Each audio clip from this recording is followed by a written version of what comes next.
Welcome to Rika's Fusion Creamy Pasta. Kids all time favorite white sauce pasta. அதை எப்படி செய்யலான்னு பார்க்கலாமா? ஒரு பேன் வச்சுக்கோங்க. அதில் ஒரு டேபிள் ஸ்பூன் பட்டர் சேர்த்துக்கோங்க. நறுக்கி வச்சுருக்கிற பூண்டை சேர்த்து கலந்து விட்டுருங்க. கூடவே ஒரு டேபிள் ஸ்பூன் மைதா இல்லைனா வீட் ஃப்ளார் சேர்த்து இந்த மாதிரி கலந்துக்கணும். கொஞ்சம் கொஞ்சமாக பால் சேர்த்து கட்டிகள் இல்லாமல் நல்லா விஸ்கை யூஸ் பண்ணி கலந்து விட்டுக்கிட்டே இருக்கணும். திக்காக இந்த மாதிரி கட்டிகளே இல்லாமல் க்ரீமியாக இருக்கும். இந்த டைமில் கொஞ்சமாக உப்பு சேர்த்துக்கோங்க. கூடவே கொஞ்சம் பெப்பர் பவுடர் சேர்த்துக்கோங்க.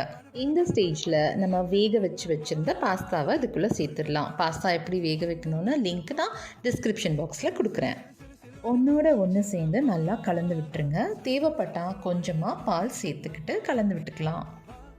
கலந்து விட்டுட்டு கொஞ்சமாக ஆரிகானோ சேர்த்துக்கோங்க. கூடவே இந்த மாதிரி ஒரு சீஸ் ஸ்லைஸை வச்சு மூடி போட்டு 1 நிமிஷத்துக்கு வேக வச்சா போதும்.